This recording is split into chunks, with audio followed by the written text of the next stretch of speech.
Hi, everybody. Welcome to February's Healthy Tips for Tails. And we are now in a wonderful new time, and I'm calling this segment Seasonal and Astrological Reset for 2024. So I'm making this around the full moon, which is in Leo, on the 25th. And on the 20th, we had a very important astrological aspect where the Sun and Pluto were conjunct. Now, the sun is all of the light, all of the exposure, all of the increased motion, and Pluto is the deep internal transformation. This confirmation between the sun being conjunct with Pluto in the last degrees of Capricorn, which is a pragmatic earth sign, will not occur again for 200 years.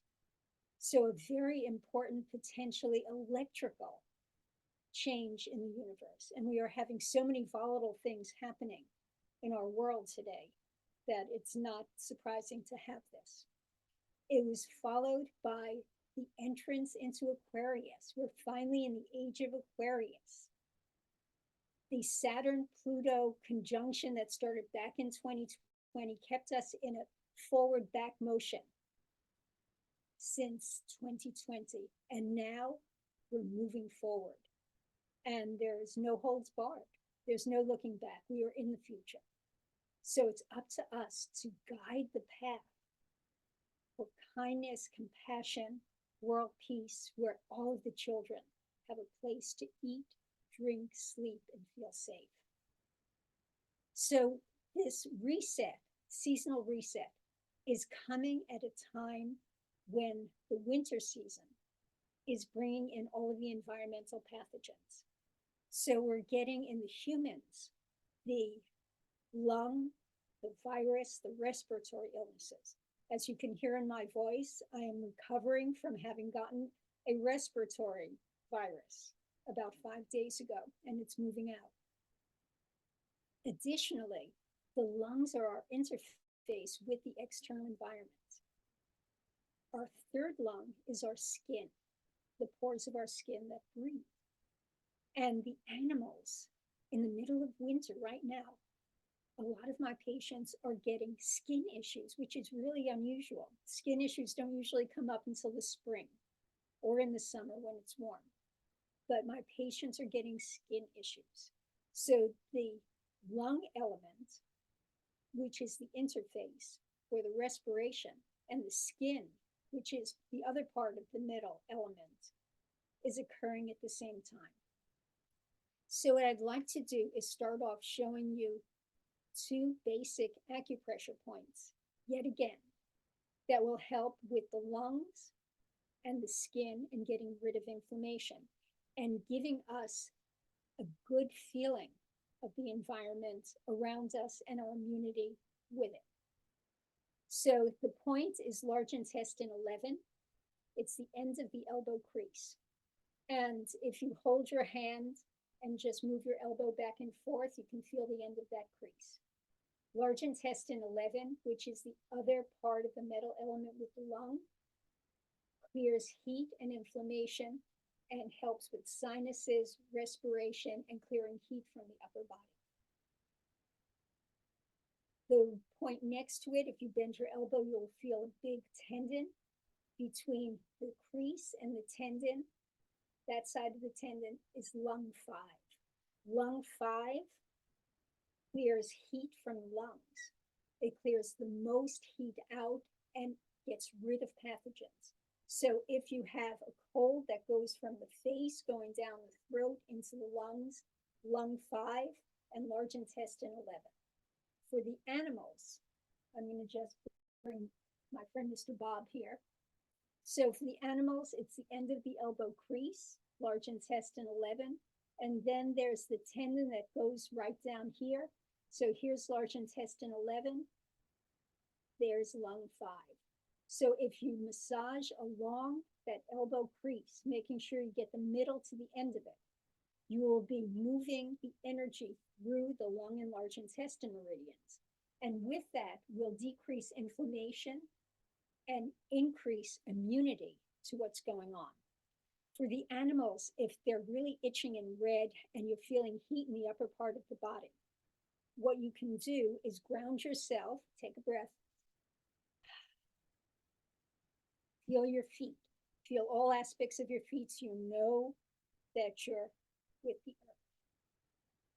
And then inhale, and as you exhale, pull strands of energy from the ears and the head and the point on the neck where the neck meets the spine, the top of your thoracic spine, and just pull heat away. You don't have to know exactly what you're doing. There's not a specific point. There's a thought and intention of pulling out inflammation and clearing what's stuck inside. So breathe in, breathe out,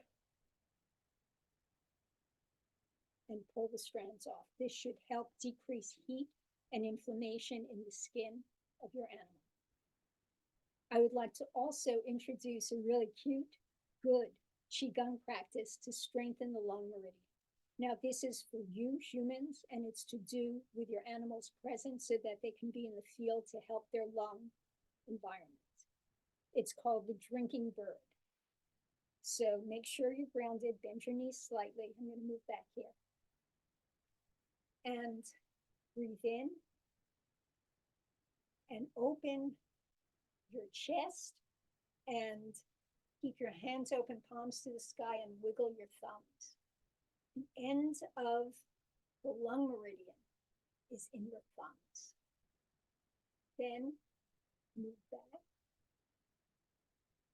and wiggle your thumbs. I'm going to move back so you can see more. Bring the energy up and then condense it in a ball. Again, breathe in, lean back, wiggle your thumbs. Open that lung meridian.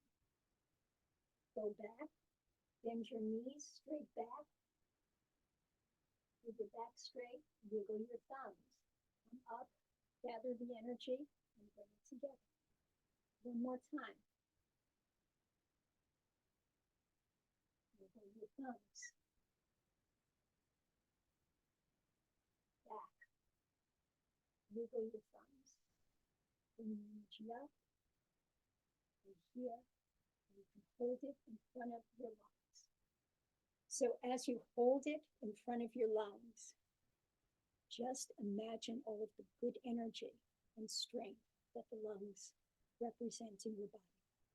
The lungs give us our physical strength as well as our ability to have emotions and to grieve when necessary. The last I'd like to talk about, or actually the next to last, is steaming. Steaming with lavender, dried lavender herb, or a couple of drops of lavender essential oil. Steaming for the humans, where you inhale the steam with essential oil of lavender. Lavender is a cooling or warming, depending on what you need, and it decreases tension along the frontal part of your head. It will decrease inflammation, decrease headaches, and clear the sinuses, the frontal sinuses and around the eyes. You can use the lavender in a vaporizer in the bathroom or in a small enclosed space for your animals who are having upper respiratory issues or breathing issues. It's safe for cats as well as for dogs. So lavender steaming. You can also use lavender hydrosols for skin irritation. I'd like to finally mention some herbs that have been helpful for these respiratory illnesses. And they're herbs that are helpful for humans and also for the dogs. The cats, it's too strong. So we're just talking about dogs here. And there are two companies. I do not have any financial aspects with it or disclosures I have to do. The first one is by Planetary Herbals, and it's Michael Tierra's Old Indian Wild Cherry Bark Syrup. And it has in it the wild cherry bark, which has been used in North America to decrease coughs and to be a decongestant and a soother. It's mixed in this formula with a lot of other herbs, including elecampane, inula, inula inula helenium, mullein, hyssop, and a number of other Chinese herbs to help decrease coughs and strengthen the lung. So it's soothing, it's strengthening, and it decreases coughs. For the dogs, you can use 1/4 of a teaspoon, up to a half of a teaspoon, up to 3 times a day. Again, it's not a good one for cats because cats won't take it. It'll be too strong a taste. There's another herb company that a lot of individuals have been using that I'd like to mention called Wish Garden. And Wish Garden has a serious cough remedy. And that too includes the wild cherry bark and yerba santa and mullein. So they're very similar formulas, and they're used to not only soothe you and calm your breathing, but to strengthen the lungs. Okay, a lot of information in a short period of time. This is a seasonal astrological reset time. I wish everybody a wonderful, wonderful new year. And next time we're going to talk about the Chinese New Year. Thanks so much.